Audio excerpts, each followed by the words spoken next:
Hey friends, it's Mark and Alicia here. With the holiday season fast approaching, we wanted to tell you to be the king of gift giving by giving the gift of flavor. Yeah, give your friends and family El Yucateco hot sauce. El Yucateco is the king of flavor.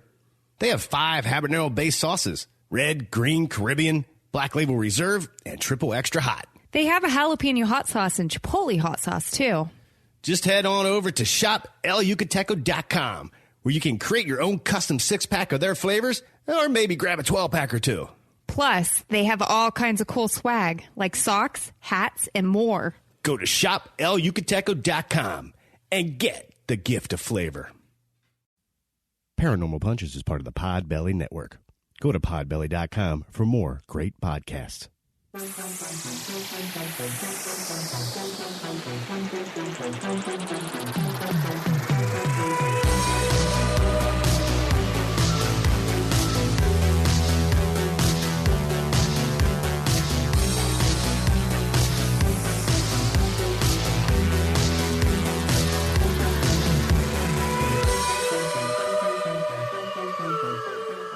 Hey friends, welcome to a bonus episode of Paranormal Punchers. I'm Mark.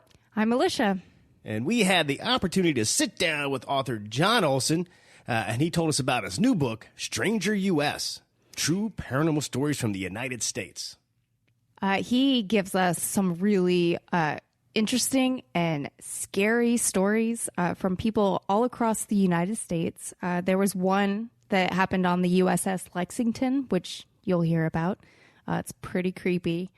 And then he talks about a ghost that used to prank him when he was visiting his parents one time.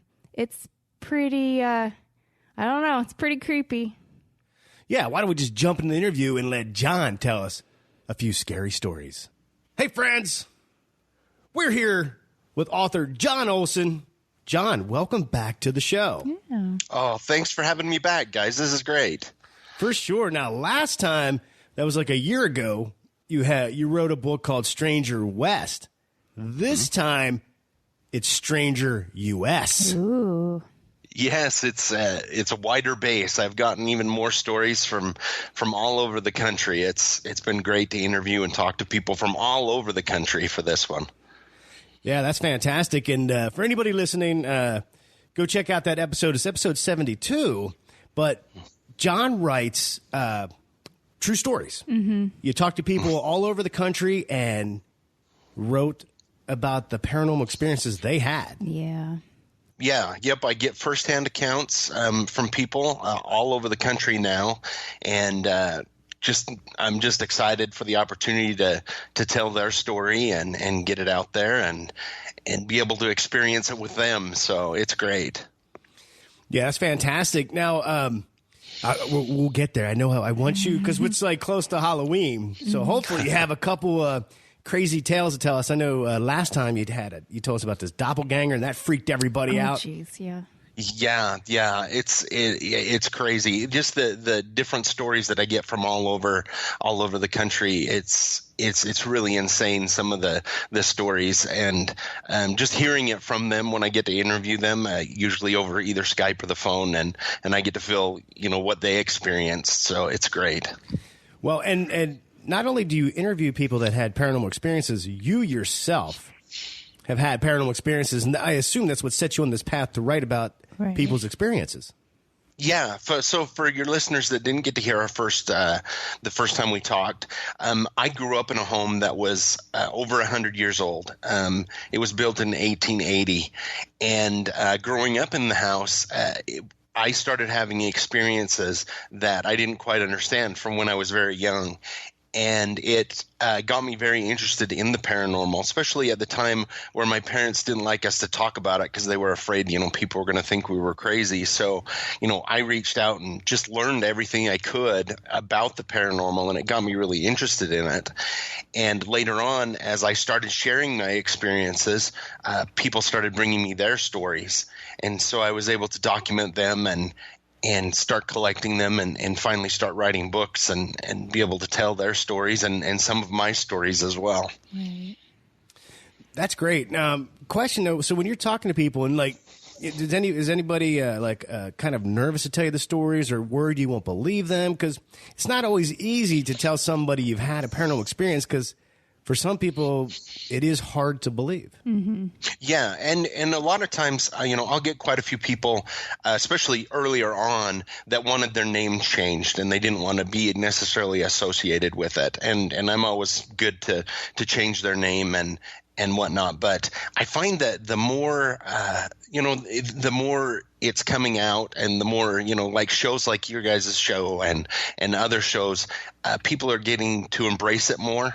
And they get to understand, especially when they come to me, because they know I've had, I grew up having experiences. They feel comfortable sharing them. And the more they realize that there are other people out there like them that have had experiences, no matter how crazy, and some of them are really crazy, really kind of weird and out there, but they feel like that camaraderie, and they don't feel so out of place. Because I know for a lot of them, when they have their experience, they question their own sanity for a little bit. They're like, did I really see that? Was that really what happened? And it just helps them to know that they're not alone.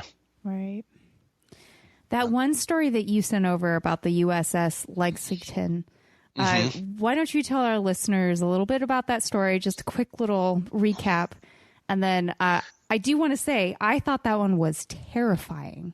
Like, I can't even imagine. Yeah, that one actually came from a close friend of mine and my wife's. Okay. And she got to take some Girl Scouts on the USS Lexington. It's down there in Texas. It's basically a museum now. And they will let people, Girl Scouts and Boy Scouts have campouts on it. And so they got there, and they took them on a tour of the ship, looking all over. It's a World War II aircraft carrier. And then they told him they were going to take him down and tell him some of the ghost stories. And at first she thought, oh, they're going to scare the little girls. But a lot of them were stories that they told that were about how helpful the ghosts are to, helping people find their way back out of the ship if they got lost or anything like that. So later on that evening, they were going to bed, and they went down to the bottom of the ship where the sailors used to sleep in the same bunks. And down there, it's dark. There isn't, when the light's out, there isn't any lights whatsoever. There's a few runners on the floor that help you get to the bathroom if you happen to wake up. But they told her, she had her group of girls, and she had one leader with her. And they said, you're not going to know it's morning until the lights come on. And when the lights come on, you'll know to get dressed and head up. And she was lying in the bunk. And if you've ever been or seen any of the ships, the compartments are really small. They've got bunks on both sides, 2 layers of bunks on both sides. And she was feeling very claustrophobic because it's really small in there, and you can't sit up, obviously, because there's a bunk above you. And she was sitting there and listening, and all the girls, did the normal giggling, talking for a while, and then they finally fell asleep, and she was still awake. And all of a sudden, she felt this wave coming from one side of the ship up towards her feet and her head. And she said it was almost like being dipped into fear. It was just this wave of fear that was coming across the bunks and up her feet and up towards her head. And about this time, she realized that she wasn't the only one feeling it, because all the little girls were asleep on the floor and in the bunks, but they started crying and whimpering in their sleep as this fog of just fear and dread came through. And it went all the way up to her head, and she felt, like I said, she felt just dipped in it, like, cold fear and just this horrible feeling. And she started praying, that this would go away. And as she sat there, and it felt like forever, it finally started to ebb again, almost backwards from where it came, back through her head and through her body, and then down, and then left the room again, left the ship. And as it left, the girls stopped whining and crying in their sleep, and she could finally move again because she was frozen as this came through her. And she jumped out of the bunk and one of the other leader heard her get up and wanted to know what was going on, and she's like, well, did you feel that? And she said no, and she just couldn't sleep. And she tried to lay back in bed, and all of a sudden the lights came on, and she thought, oh, it's morning, thank goodness. But it really wasn't morning yet, and nobody else moved. And the lights went back off again, and she's like, I don't know what's going on. This is really freaking me out. So she told the other leader to stay, that she was going up top. And so she ended up going up several decks to the main mess with her blanket because she just couldn't stay down in the bottom anymore. And as she passed the second layer, there was another leader just sitting there with her blanket wrapped around her, and she was just shaken. And she asked her if she was okay, and she's like, no. And she goes, do you want to talk about it? And she said no, and she realized she probably had the same experience. But she ended up going up to the mess, which was about 2 layers up, and sitting in with the lights on in the mess until morning, all morning, because she was just too afraid to go back downstairs. But I found that really interesting story, because you just don't know with these old, ships, all the different feelings and everything that goes on there. Right. Yeah. And I feel like I think I had read that she had smelled like this awful smell. So it made me go, oh my God, what was down there? But right. Yeah, that's right. She said that along with the feeling was that horrible stench and smell, and it made her eyes water, and so it just makes you wonder what event caused that.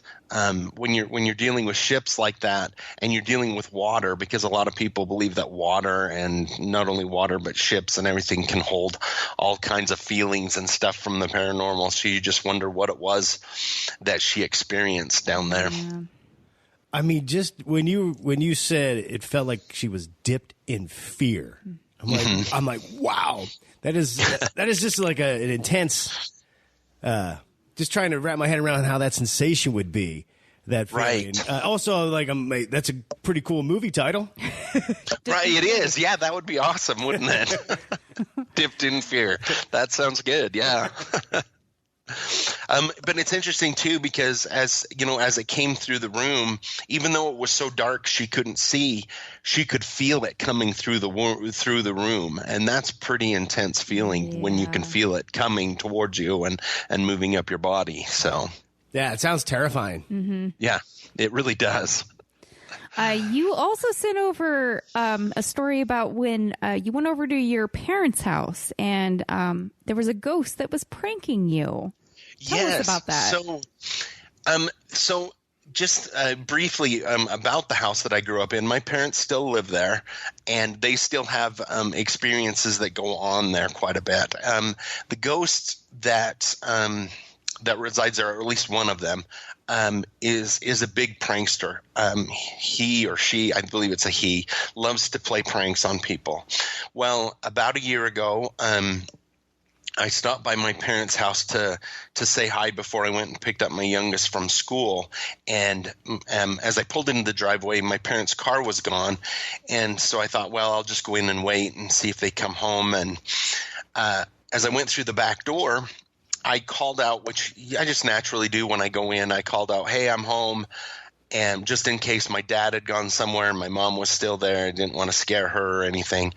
And when I did, I heard my dad's voice in the front room say, we're in here, and I thought, oh, well, maybe my sister or somebody borrowed the car, or it's in the shop. So I walked through the kitchen and into the front room, and nobody's there, and the TV's off, and the only person, or the only thing that's there, is my mother's little Shih Tzu dog, he's sitting on the couch, and he just kind of raised his head and looked at me, and I thought, well, that's par for the course. Sometimes the ghost likes to play pranks sometimes. So I had my book with me, a book that I was reading. So I just plopped down on the other couch and started reading. And it went about 10 minutes or so. And I heard the door to the kitchen open. That's the back door.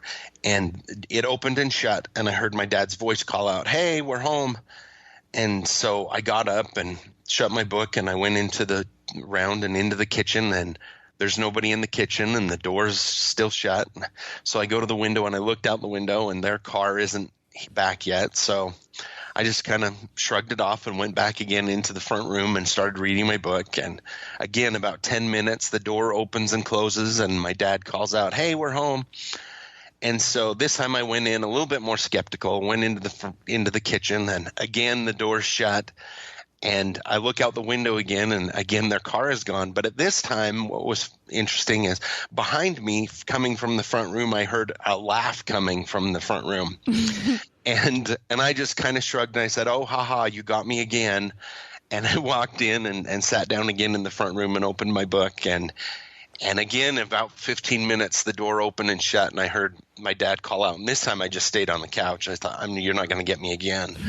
And my dad walked into the front room, and he's like, "Didn't you hear me?" And I said, "Oh, yeah, but I wasn't really sure it was you." And he kind of looked at me funny, and I explained to him that the ghost had been playing pranks on me. But, I tell people that story, and they're like, "Weren't you scared to death?" And I'm like, I grew up in that very same situation. I grew up with that happening my whole life. So it's not really a frightening thing to me. I find it interesting. I find it fascinating, but not scared to be around. But that's a good example of some of the things that the ghost that in the home that I grew up in likes to do, the pranks it likes to play and mimic people's voices and try and get you to go from one room to another.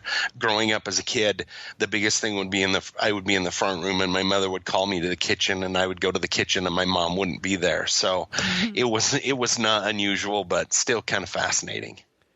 I don't know. I feel like I would start getting a little irritated. Like, try to, hey, why don't you come out here and say that to my face?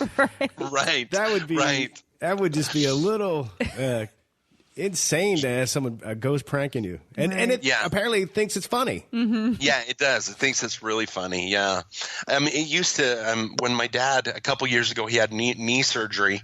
And so he had to sleep in his recliner in the front room. And he said the worst thing was he would be almost asleep, and it would come up behind him and do a cattle whistle, the two fingers in the mouth, really loud whistle. And he would jump, and he would hear it laugh and run off into the other room. And he said it didn't make him scared, but it made him really irritated that it would do that every once in a while. Man. I said, yeah, that would scare the crap out of me too, but – I love it that the ghost thinks it's funny, but it's really not. Like, no. I imagine, in the afterlife, I wonder if, you're bored. So you're like, I'm going to have fun with this. Right. And, in my family, I'm kind of the uncle and the dad that loves to tease. And so I guess I deserve it. I guess the ghost thinks it's really funny to get me because I'm the one that likes to tease the nieces and nephews, and so maybe it's just par for the course, I guess, for what I get. So, have you ever had that happen where you actually were in a bad mood and just said knock it off? There were a couple times, especially I remember in high school, I would be woken in the middle of the night. And there would be people having a conversation in the corner of my room, and I would get mad and say, I've got to sleep, I've got to get up for school, and then they would quiet down and stop. But that's the only time that I really remember getting mad, is just the fact that I needed to sleep, and they woke me up. And people might, I've had people think that literally came to me like, have you been checked for a mental disorder? And I kind of laugh, and I'm like, I don't think so, because it's the only house that it happens to me in. I've lived a lot of places, and that's the only place it's happened. So, and I'm not alone in experiencing that. But yeah, definitely get mad when I got woke up in the middle of the night. So, that made me think of. I'm sure you've heard of the phenomenon, the Hat Man. Mm-hmm.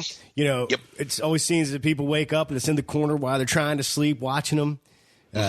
Anything in the book in Stranger US about the Hat Man or shadow people? I've had a lot of interviewed people that have run into shadow people all over.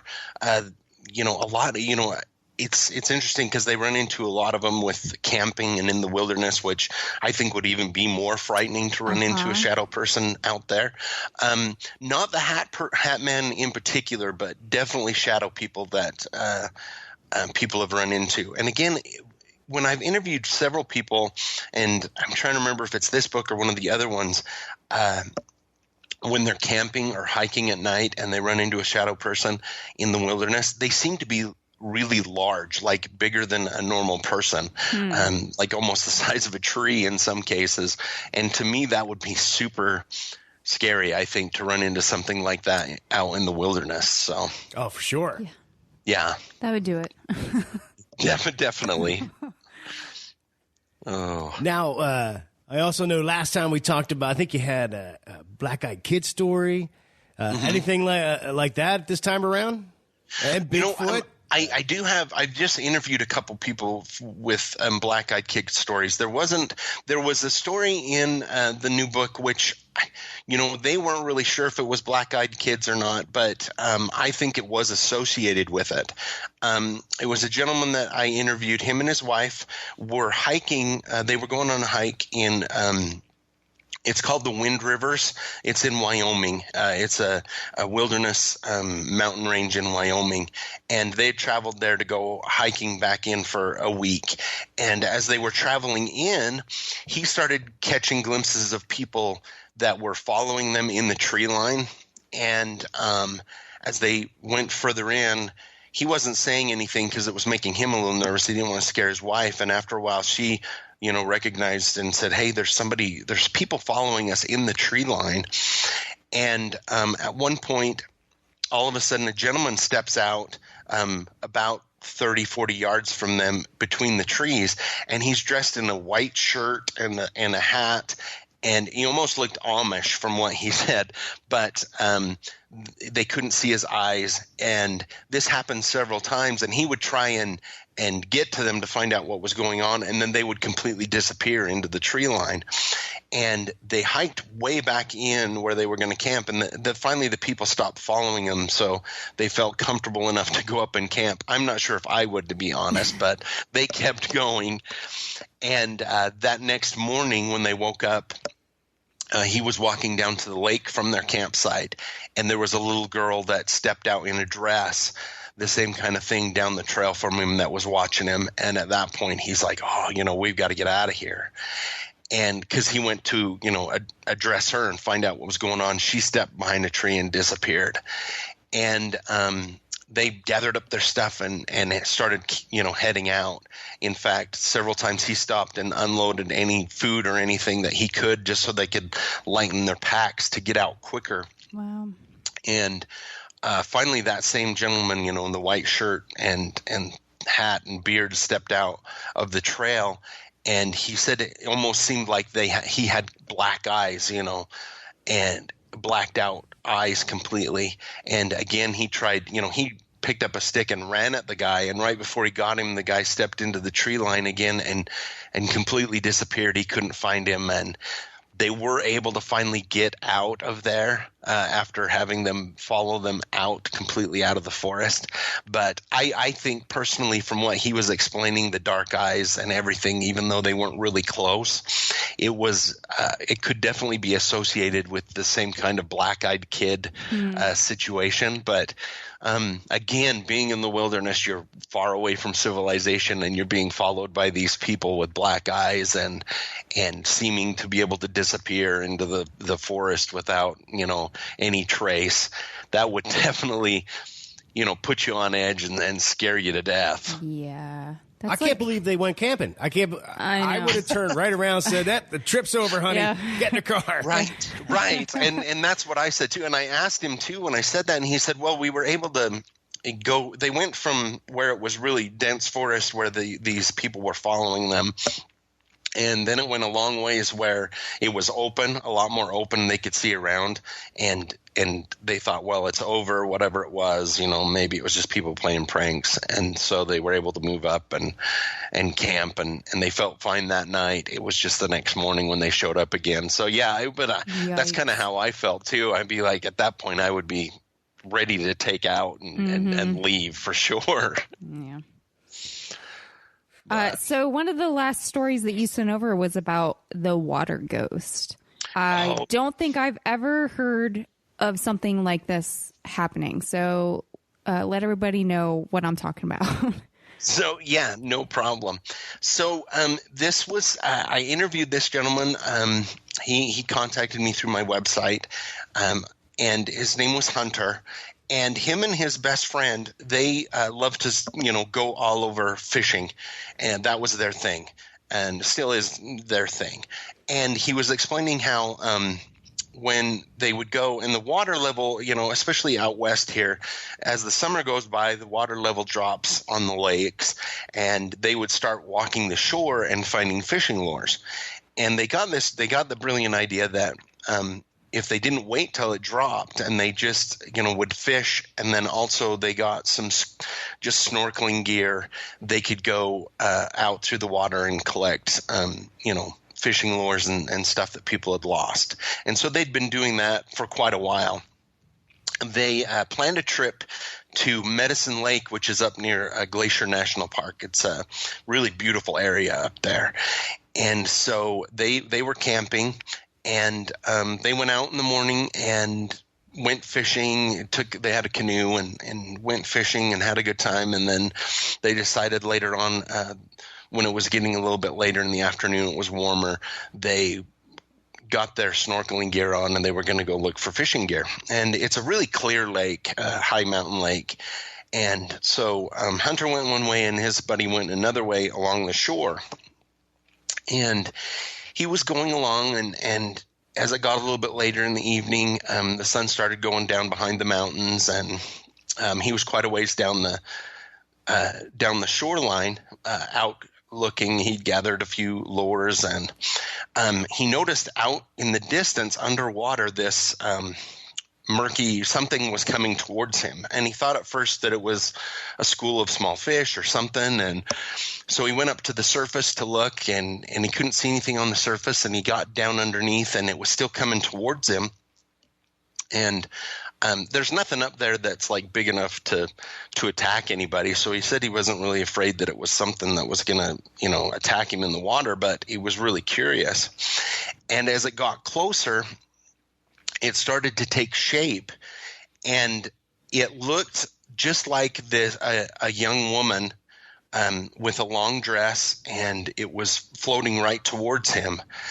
And I remember interviewing him, and he was saying one of his biggest fears in doing this is that he would find a body, because he's like, I don't want to, run into somebody who's drowned or something. And so that was the first thing that came to mind, is that he just found a body.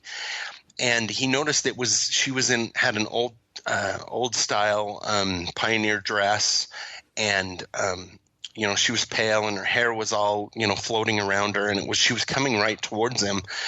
And all of a sudden, she opened her eyes and was staring right at him, and he was just frozen with fear. He said underwater, he didn't know what he was looking at. And she came really close to him with her eyes open, and all of a sudden, with her hair was flowing around her, just like, if somebody was floating underwater, she kind of raised her hands up and then disappeared in front of him. And at that point, he kind of snapped out of it and, jumped out of the water and got to shore as quick as he could. Realizing that it must have been, I guess it was a ghost that I'd just seen, and he was really freaked out about it and sat on the shore. It's getting dark, and he finally got in the water just far enough that he could swim back to camp, but he was scared to death. He said it was the most amazing and yet frightening thing that he'd ever seen, and he just doesn't know, what the ghost was trying to tell him or what it was all about. Definitely she was in an old style dress from the pioneer times. And for whatever reason, she decided to connect with him, but it took him a long time, he said, to go back in the water to look for lures. This was near the year 2000. He said it took him a long time before he dared to do that anymore. They spent one more night, and he was still just freaked out enough that they ended up going home. But I've heard of stories of ghosts in the water and near shore and stuff like that, but this was definitely the first time I'd ever interviewed somebody who had seen an actual ghost in the water. But when I interviewed him and could sense the fear when he was even this far, out from when it had happened. It was an amazing story, though. It's one of my favorite ones. Yeah. Yeah, I was like, I don't think I've ever come across any other stories where it actually happened like in the water. Like, right. It's just fascinating to me.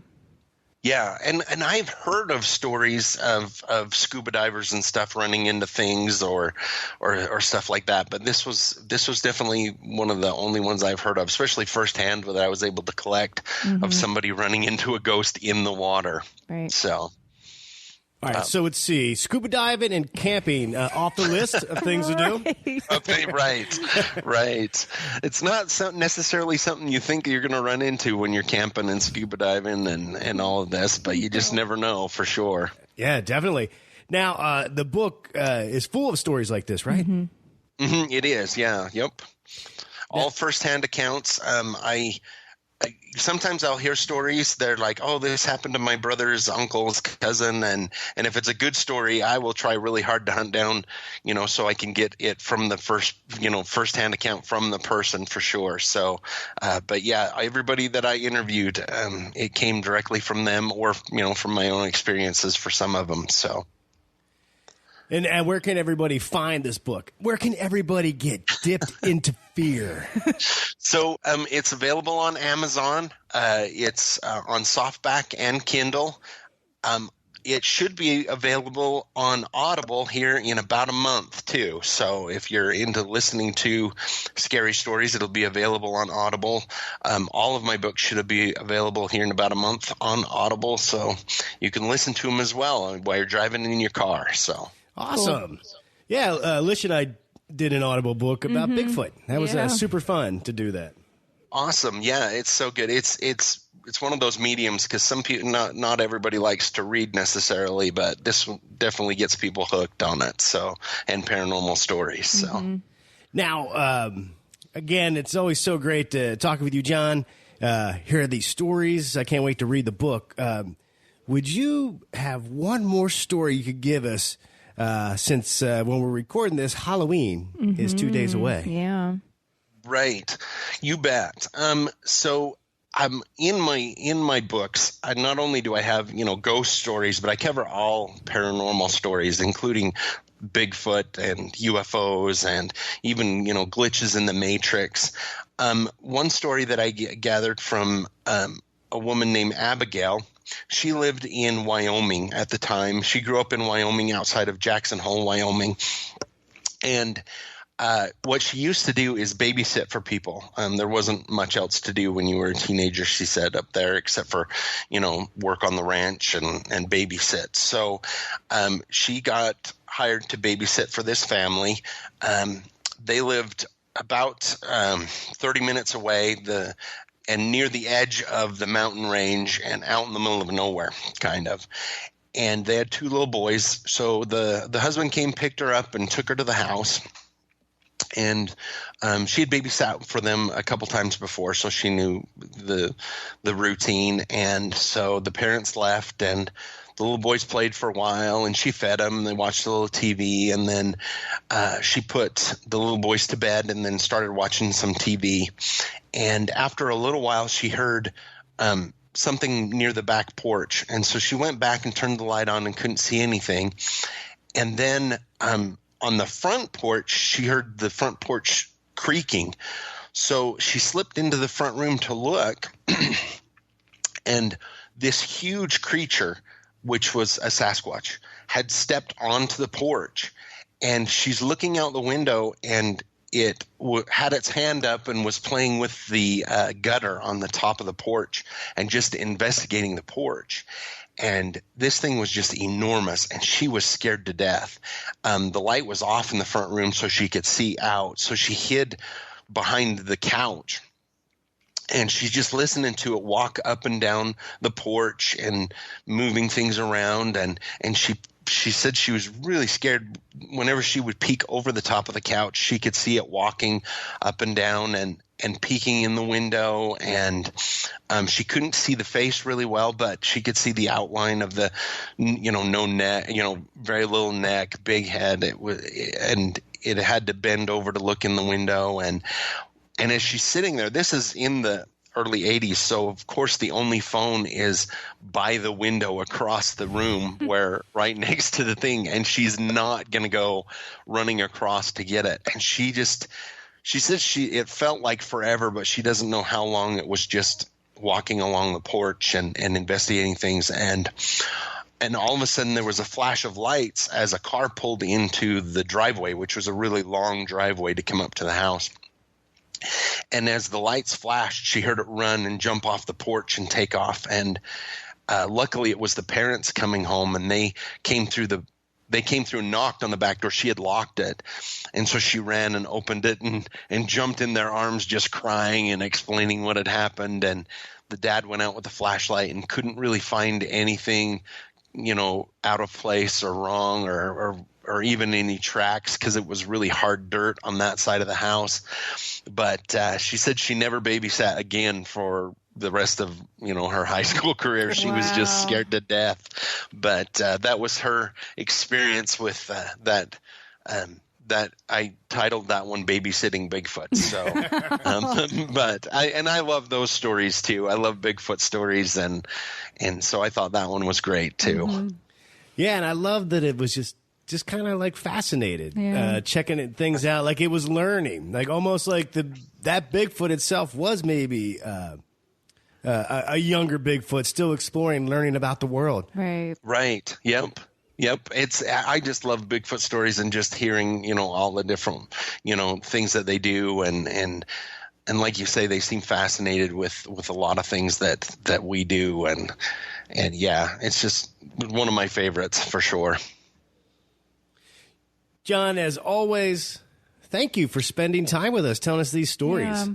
Oh, thanks for having me on. You guys do such a great job, and I just appreciate you letting me come on and talk about it.